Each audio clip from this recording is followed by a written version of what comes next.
Walang masasakit pa sa malaman mong ang sarili mong pamilya, ang mga kapatid na inalagaan mo, ay kayang ipagbili ang pangarap mo. Ibinenta nila ang wedding gown ko, at iyon ang simula ng pagguho ng mundo ko, at ng kanilang katapusan. Iyon ang gabing napagtanto kong ang paghihiganti ay isang sining, at ako ang magpipinta ng kanilang bangungot.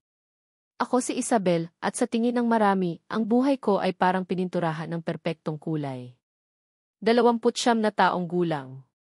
Bilang isang senior marketing manager sa isang kilalang kumpanya, nakamit ko ang tagumpay sa aking karera sa pamamagitan ng sipag at dedikasyon.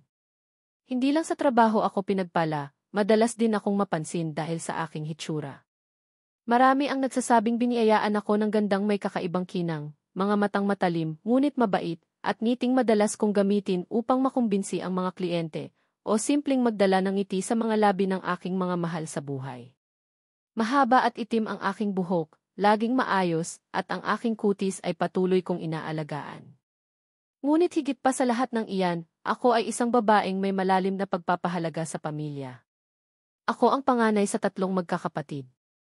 Mula nang pumanaw ang aming mga magulang sa isang aksidente, ako ang naging haligi, ang naging magulang sa kanilang 2. Si Ana, ang sumunod sa akin, ay 2 taon ang tanda. Palaging siya ang malambing, ngunit may ugali siyang magtago ng inggit sa likod ng matamis na ngiti. Si Paolo naman, ang bunso, ay madalas nakikisabay lang sa kung anong gustong gawin ni Ana. Pareho silang hindi ambisyoso at madalas na umaasa sa aking tulong pinansyal. At kusa ko namang ibinibigay. Hindi ko na mabilang kung ilang beses akong nagbayad ng kanilang tuition, nagbigay ng pang-araw-araw na baon, o tumulong sa kanila na magkaroon ng sariling bahay. Ang kasalukuyang bahay na tinitirhan nila ay isang duplex na binili ko. Hinati ko ito sa 2, ang kalahati ay sa akin at ang kalahati ay para sa kanila. Ang kasunduan ay babayaran nila ang kanilang bahagi sa halagang napakababa, halos parang donasyon. Para sa akin, ang pamilya ay dapat nagtutulungan. Ang akala ko, ito ang tama. Akala ko, mas matibay ang pundasyon ng pamilya kapag mayroon kaming koneksyon sa ari-arian. Hindi ko naisip na iyon din pala ang magiging pinakamalaking kahinaan ko. Ang buhay ko ay parang isang maayos na piyesa ng chess, kung saan ang bawat galaw ay nakaplano. Masaya ako sa aking trabaho, mayroon akong mga kaibigang maaasahan, at higit sa lahat, malapit na akong ikasal sa lalaking mahal ko, si Marco. Si Marco ang aking matagal ng kasintahan, isang arkitekto na kasing ganda ng kanyang puso ang kanyang mga disenyo. Nagplano kami ng kasal na simple ngunit elegante, sumasalamin sa aming pagmamahalan at pagpapahalaga sa bawat isa. Ang paghahanda ay nakakatuwa, puno ng pag-asa at kagalakan. Ang lahat ay tila perpekto. Ang aking wedding gown, isang obra maestra na dinisenyo ng aking kaibigan na isang sikat na designer, ay nakasabit sa aking closet. Ito ang aking pangarap na gown, yari sa pinong lace at seda, sumasalamin sa aking pagkatao. Simple ngunit may kakaibang kinang. Madalas ko itong tingnan, ini-imagine ang sandali na hahakbang ako patungo kay Marco sa altar. Ang bawat detalye ng kasal ay maingat na inihanda at ang pinakaimportanteng bahagi, ang gown ko, ay nakasiguro. O, iyon ang akala ko. Hindi ko alam na may naglalayong manira ng pangarap at mas masakit pa, iyon ay ang sarili kong pamilya. Ang mga unang bitak sa aking perpektong mundo ay nagsimula ng unti-unti, halos hindi ko napansin sa simula. Dati, si Ana at Paolo ay laging nakikipagkwentuhan sa akin, at madalas silang tumatawag o nagte-text para humingi ng payo, at totoo, ng pera. Ngunit sa mga nakaraang buwan, napansin kong bigla silang naging mailap. Madalas silang magdahilan na abala o mailakad kapag niyaya ko silang maghapunan o bisitahin ako. Ang bahagi ng duplex na tinitirhan ko ay laging bukas sa kanila, ngunit ngayon, kahit bumisita ako sa kanilang bahagi, mabilis silang naghahanap ng dahilan para matapos ang pag-uusap. Nagsimula rin akong mapansin ang mga kakaibang gastos sa aming shared account, iyong account na ginagamit namin para sa mga joint household expenses sa duplex. May mga resibo ng mga mamahaling coffee shop, mga items mula sa mga boutique na hindi ko naman pinupuntahan, at iba pang maliliit na gastusin na hindi ko matandaan. Nang tanungin ko si Ana, ang sagot niya ay laging, nagkamali lang siguro ako ng card na ginamit, ate, o nabili ko yan para sa atin, ate, akala ko magugustuhan mo. Ngunit ang mga item ay hindi naman lumalabas, at ang mga gastos ay patuloy na nadadagdagan. Hindi ko gaanong pinansin noon, sinabi ko sa sarili ko na baka talagang nagkakamali lang sila. Sino ba naman ang magdududa sa sarili mong kapatid, di ba? Lalo na kung ang buhay mo ay puno ng tiwala sa kanila. Pero may isang insidente na hindi ko makalimutan. Isang hapon, pumunta ako sa kanilang bahagi ng duplex para sana mag-aya ng hapunan. Nadatnan ko si Ana at Paolo sa sala, abala sa kanilang mga telepono. Nang makita nila ako, mabilis nilang ibinaba ang mga ito, na tila may itinago. Si Ana ay ngumiti ng pilit, isang ngiti na hindi umabot sa kanyang mga mata. 8. Akala namin hindi ka makakarating, sabi niya. Napansin ko ang kakaibang kinang sa mga mata ni Paolo, na parang nagtatago ng isang sekreto. Ang hangin sa loob ng bahay nila ay biglang bumigat, na para bang may isang malaking bagay na hindi nila sinasabi sa akin. Niyaya ko silang kumain sa labas, at habang nasa kainan, napansin kong laging nagpapalitan ng tingin si Ana at Paolo. Bumubulong sila sa isa't isa, at kapag tinatanong ko kung ano ang pinag-uusapan nila, mabilis silang nagpapalit ng topic. Wala, ate, sabi ni Ana, pinag-uusapan lang namin kung anong gagawin sa bahay. Ang dami ng sira. Ngumiti siya sa akin, pero may bahid ng pagkairita sa boses niya. Nagtaka ako. Dati, tuwang-tuwa sila kapag pinag-uusapan ang bahay, lalo na dahil ako ang sumusuporta sa halos lahat ng gasto sa maintenance nito. Pero ngayon, parang ayaw na nilang pag-usapan. Pag-uwi ko, hindi ako makatulog. Ang mga ngiti ni Ana at ang tingin ni Paolo ay paulit-ulit na bumabalik sa isip ko. May kakaibang bigat sa dibdib ko na para bang may hindi ako nakikita, isang bagay na hindi pa malinaw sa akin. Pero sa puso ko, nagsimula nang umusbong ang isang katanungan, ano ba talaga ang pinagtataguan ng mga kapatid ko sa akin? Ang pagdududa ay parang laso na unti-unting kumakalat sa aking sistema at alam kong hindi ito magandang senyales. Hindi nagtagal, mas lumala ang sitwasyon. Ang mga maliliit na senyales ay naging mas malinaw at ang aking pagdududa ay lumalalim. Sa tuwing nagpupulong kami para planuhin ang kasal, si Ana at Paolo ay laging may negatibong komento tungkol sa mga gastos. Kailangan ba talaga yung ganyang kadaming bulaklak, ate? Tanong ni Ana na may tono ng pagmamaliit na tila ba ang aking kaligayahan ay isang abala sa kanya. Hindi ba masyadong mamahalin yung catering? Pwede naman sigurong mag-potluck na lang, dugtong ni Paolo, habang nakataas ang isang kilay. Ang kanilang mga mata ay laging may bahid ng inggit. Nakakapagtaka ang mga komento nila. Noon pa man ay hindi sila gaanong nagbibigay ng opinyon sa mga bagay na pinansyal, lalo na kung ako ang gumagastos. Pero ngayon, tila ba nagbibilang sila ng bawat sentimo na inilalabas ko, na para bang pera nila ang ginagamit ko. Masakit marinig ang mga ganoong salita mula sa mga kapatid ko, lalo na't alam kong buong puso akong nagbibigay para sa kanila, mula sa aking sariling pinaghirapan. Nagsimula akong magtaka, bakit sila biglang naging ganito? Isang hapon, naglalakad ako pabalik sa aking bahagi ng duplex nang marinig ko ang mga boses ni Ana at Paolo mula sa kanilang kusina. Nakabukas ang bintana at hindi ko sinasadyang marinig ang pag-uusap nila. Ang mahal talaga ng gown ni ate, bulong ni Ana, na tila may pagkainggit sa boses. Para lang sa isang araw, gagastos siya ng ganoon kalaki. Narinig ko ang buntong hininga niya. Nga, sagot ni Paolo. Ang dami nating pwedeng gawin sa perang iyan. Sana naman maging practical siya. May bahid ng pagkairita sa boses niya. Napatigil ako sa paglalakad, ang aking mga kamay ay nanlamig. Ang mga salitang iyon ay parang mga saksak sa puso ko. Bakit sila nag-uusap tungkol sa aking wedding gown? At bakit may bahid ng inggit sa kanilang mga boses? Ang gown na iyon ay personal kong pinili at pinaghirapan. Wala silang karapatang magbigay ng komento tungkol doon, lalo na't hindi naman sila ang gagastos. Ngunit hindi ko na sila pinansin pa, at nagpatuloy na lang ako sa paglakad, ang dibdib ko ay bumigat. Pero hindi doon natapos ang lahat. Lumipas ang ilang araw, at ang mga biro tungkol sa aking gown ay patuloy na lumalabas. Ate, sigurado ka bang magkasya pa sa'yo yung gown mo? Tanong ni Paolo isang beses, na may mapanuksong ngiti. Baka mamaya, ibenta na lang natin, di ba, Ana? Dugtong niya at tumawa silang dalawa. Ang tawa nila ay parang tunog ng mga demonyo sa aking tainga. Ngumiti lang ako pabalik, kahit na ang puso ko ay kumirot sa bawat salita. Sinubukan kong ipagsawalang bahala ang mga ito, Sabihin sa sarili ko na baka nagbibiro lang sila, o sadyang naiinggit lang dahil sila ay hindi pa nakapag-asawa. Ngunit ang pagdududa ay lumalaki sa aking isip, isang maitim na ulap na unti-unting bumabalot sa aking kagalakan. Bakit ganoon na lang ang pagtuon nila sa aking gown? Mayroon ba silang alam na hindi ko alam? O mayroon ba silang binabalak na masama?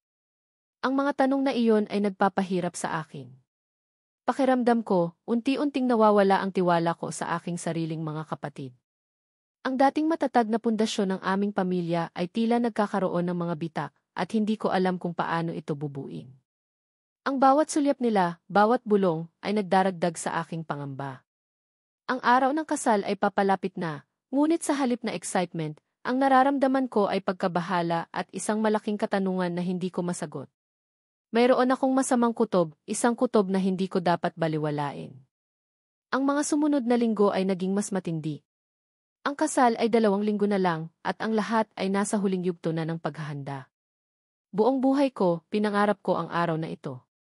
Ang kasal ko ay hindi lang pagdiriwang ng pag-ibig namin ni Marco, kundi pati na rin ang patunay na sa wakas, nahanap ko na ang aking tahanan. Subalit, ang init ng excitement ay napalitan ng lamig ng takot na nagmumula sa mga kapatid kong unti-unting nagiging mga estranghero sa aking mga mata.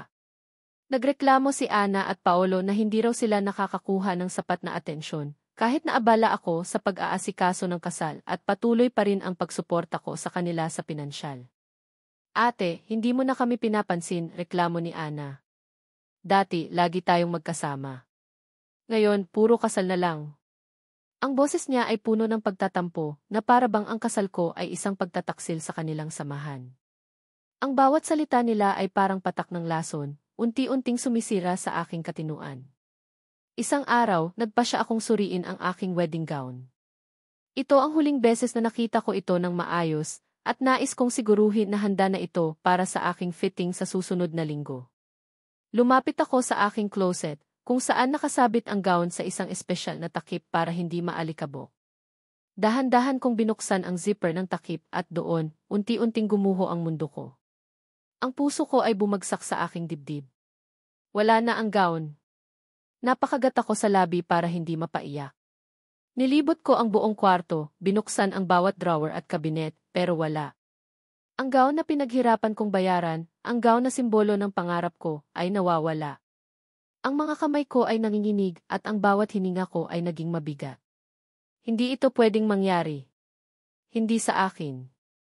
Mabilis akong tumawag sa aking mga kapatid. Si Ana ang unang sumagot at ang boses niya ay tila kalmado, halos walang pakialam. Nawawala. Paano naman mangyayari yan, ate? Sigurado ka bang hindi mo lang nalipat? Sa tono niya, alam kong nagsisinungaling siya. Hindi, Ana. Sigurado ako.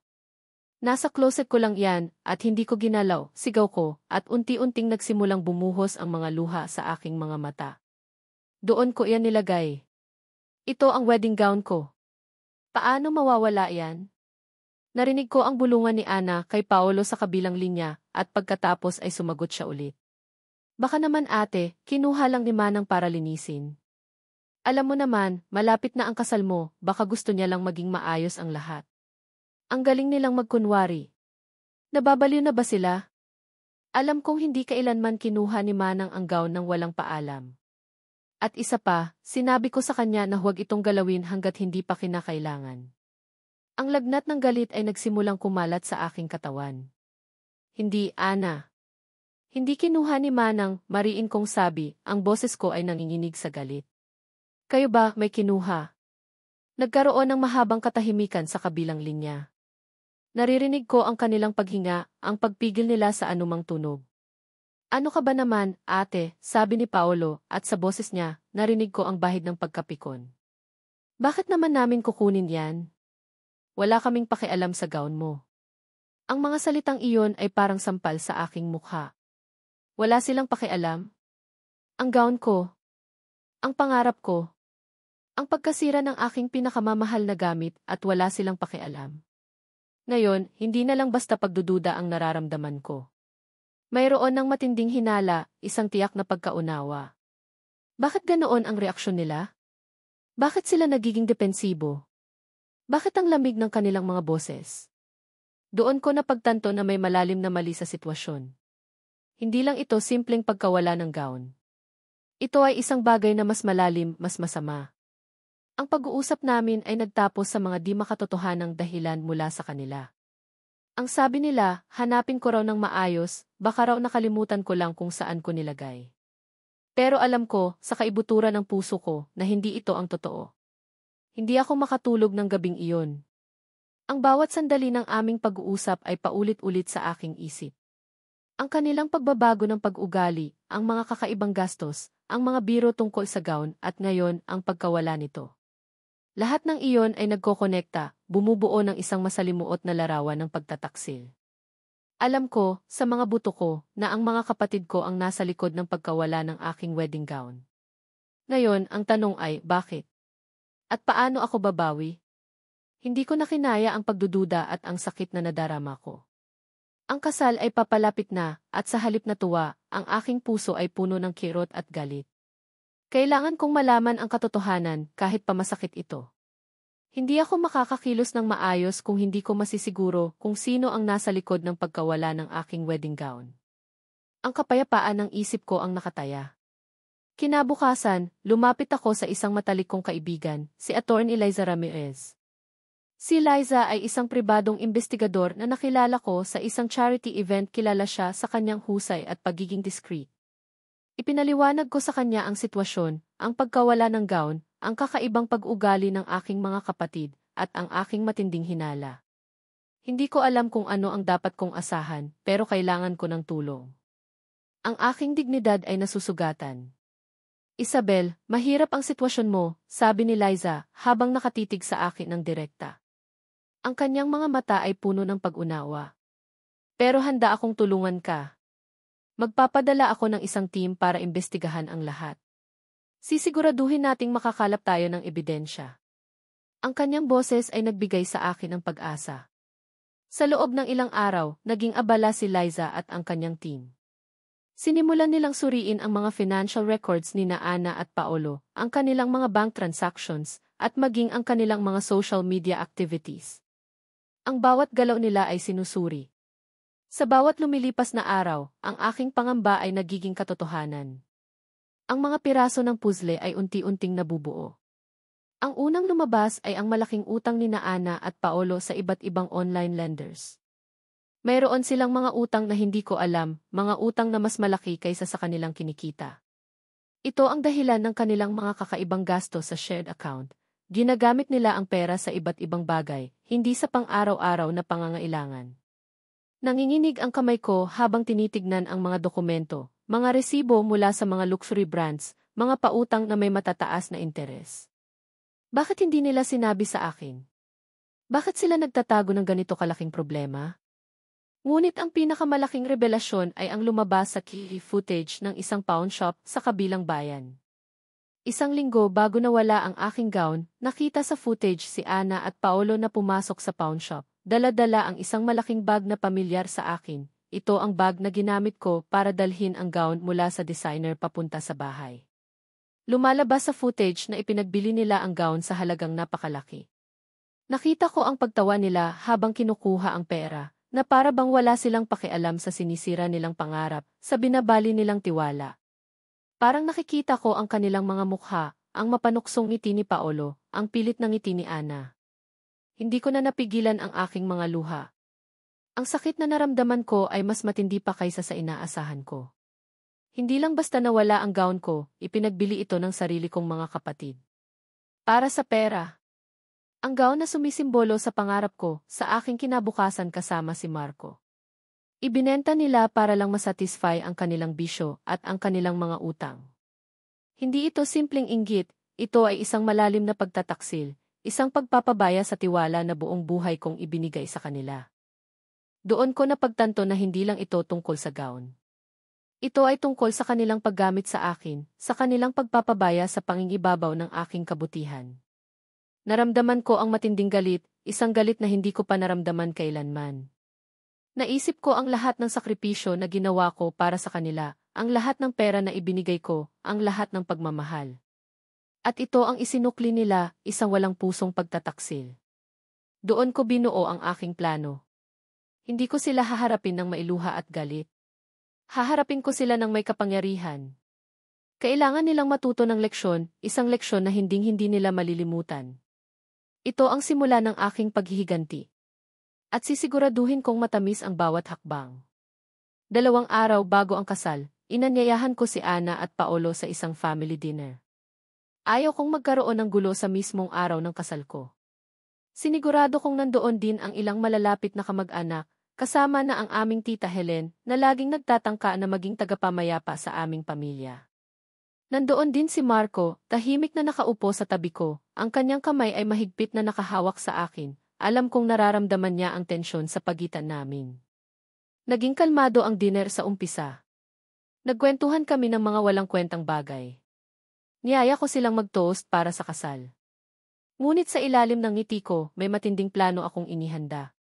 Sa bawat kagat ko, nararamdaman ko ang lamig ng bakal ng aking determinasyon. Nang matapos ang hapunan at lumuwag ang atmosphere, kinuha ko ang aking ipad. Ana, Paolo, sinimulan ko, ang boses ko ay kalmado ngunit may diin na tila binibigkas ang isang hatol. May gusto lang akong ipakita sa inyo. Ipinakita ko sa kanila ang mga screenshot ng bank transactions nila na nagpapakita ng kanilang malaking utang. Lumapad ang kanilang mga mata sa gulat at napansin kong lumunok si Ana. Si Paolo naman ay namutla, ang kanyang mga kamay ay nanginginig. Alam ko na may mga problema kayo sa pera, patuloy ko, pero bakit nyo itinago sa akin? Bakit hindi kayo lumapit sa akin? Buong buhay ko, ako ang sandalan nyo. Ako ang tumulong sa inyo sa lahat ng bagay. Ang bawat salita ay parang suntok sa kanilang mga dibdib. Ate, hindi namin sinasadya, bulong ni Ana, at nagsimulang mamuo ang luha sa kanyang mga mata. Napilitan lang kami. Ang kanyang boses ay mahina, halos hindi marinig. Napilitan? Saan? Tanong ko, at unti-unti kong ipinakita ang mga sumunod na ebidensya, ang key footage mula sa pawnshop. Lumabas sa screen ang malinaw na larawan ni Ana at Paolo, hawak ang bag na naglalaman ng aking gown at kinukuha ang pera. Ang mga kamag-anak ay nagbulungan at si Tita Helen ay napahawak sa kanyang bibig sa pagkabigla. Nabagsak ang ipad mula sa aking kamay at ang tunog nito ay umalingaw sa katahimikan. Ibinenta niyo ang wedding gown ko. Sigaw ko at sa oras na iyon, hindi ko na napigilan ang pagtaas ng boses ko. Ang galit ay bumuhos mula sa aking puso. Ang gown na simbolo ng pangarap ko.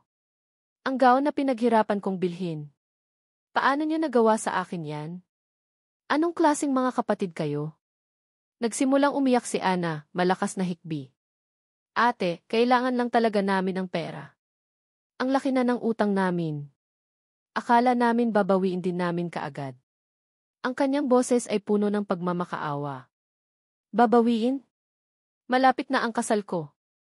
Paano niyo babawiin ang isang bagay na halos wala ng halaga ngayon? Ang pangarap ko, paano niyo babawiin? Ang bawat salita ay may bahid ng pagkadismaya. Si Paolo naman, na laging matigas, ay napayuko, hindi makatingin sa akin. Patawarin mo kami, ate.